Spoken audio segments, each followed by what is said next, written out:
The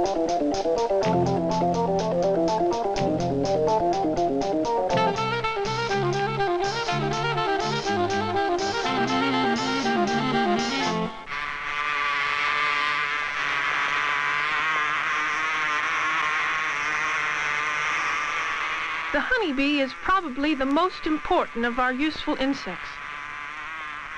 Honeybees are social insects, living together in societies, as they've done for millions of years, since long before human society began. Some wasps are social insects too, and all termites, and all ants. This is a natural hive, a honeybee society. Bees constructed this hive in a hollow tree. Bees are also raised in artificial hives, cultivated for the wax and honey they produce. A healthy honeybee colony is made up of about 60,000 bees. Each social insect has a special job in its society. One bee is much larger than the rest, the queen. The queen's main job is to lay eggs. She might lay as many as 500,000 in a lifetime of 2 to 3 years. Watch as she deposits one egg in this cell. Most of the eggs that the queen lays hatch into larvae that will become male drones or female workers. Most of the bees in a hive are workers. During the summer, the first third of their lives, the workers feed and care for the newly hatched larvae and clean the hive. Worker bees begin their jobs in the hive when they're about 3 days old. At the age of 5 days, workers start producing a substance called royal jelly and feed it to the young larvae. When this nursing stage ends, a worker turns to other tasks. Now the worker becomes a builder. These workers are making the combs of the hive. The worker instinctively builds each new cell in a perfect six-sided shape, a hexagon. These cells make up the combs. The worker builds the cell with wax which is produced in its own body and stored in 8 pockets on its stomach. Some of the worker bees become guards. They protect the hive against anything that tries to approach it. Only the workers and the queen have stingers. No matter how big an enemy is, the bold guards will attack and sting it.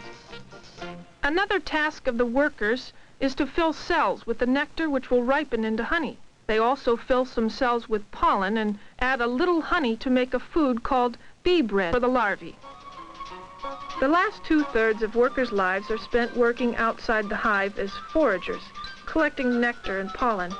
The nectar that the workers gather from flowers will be mixed with chemicals by their bodies and slowly changed into honey in the hive.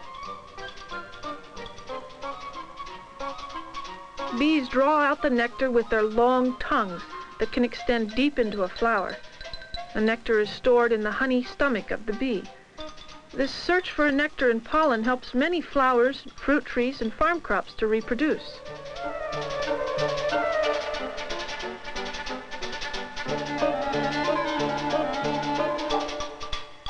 As the worker moves around in the flower, pollen dust sticks to its fuzzy body.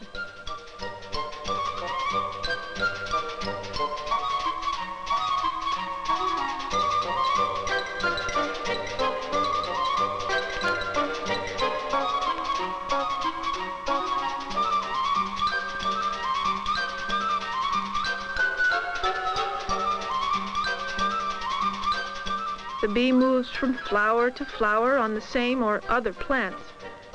Each time it enters a flower, some pollen rubs off the bee onto the pistil. This pollinates the plant. Farmers have used bees as pollinators for thousands of years. Bees carry the pollen back to the hive in smooth areas on their back legs that are surrounded by stiff hairs. These are called pollen baskets. And when these pollen baskets are full, the pollen may weigh about 1/3 as much as the bee itself. Another job of the female worker bees is to feed the males, the drones. There are several hundred drones in the hive. The male bees have only one job, to mate with the queen. All the drones fly out with the queen for a single mating flight. But the queen mates only with about 10 of them. The long flight exhausts the drones and all of them die. After this mating flight, the queen is fed as much royal jelly as she wishes. Then the queen lays eggs, fastening them to cell walls with a glue that her body makes. Eggs that will hatch into female workers are fertile. Male drone eggs are not. A cell's size and shape may be the clues that tell a queen which kind to lay. As the eggs hatch into larvae, each one is fed the royal jelly at first. Those that are to be workers or drones are fed royal jelly only for a short time. Constant feeding of the royal jelly to a queen causes her to grow larger and develop in a different way from the other larvae. The workers enlarge the cells of the larvae that will develop into queens. These cells hang downwards from the comb.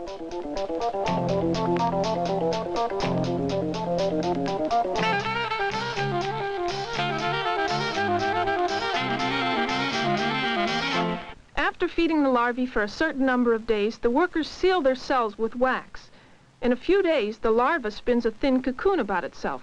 Now it is called a pupa. The inactive pupa, its cell capped with wax, slowly changes into an adult. 21 days from the time the eggs were laid, the adult bees chew their way through the wax and emerge, ending their complete metamorphosis from egg to larva to pupa to adult. Their old cells will often be used again. Before the new queen emerges, the old queen and about 3/4 of the workers leave the hive in search of a new one. This is called swarming. The old queen and the bees that have gone with her begin to live in a new home.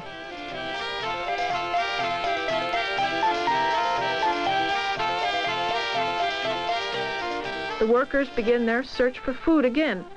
They load their honey stomachs with nectar and return to the new hive.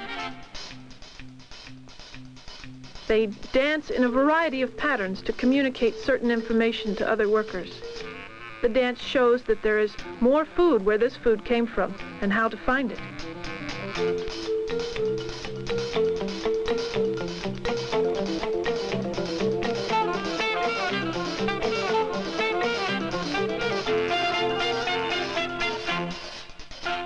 Back in the old hive, a new queen is about to emerge. She cuts off the wax cap and frees herself.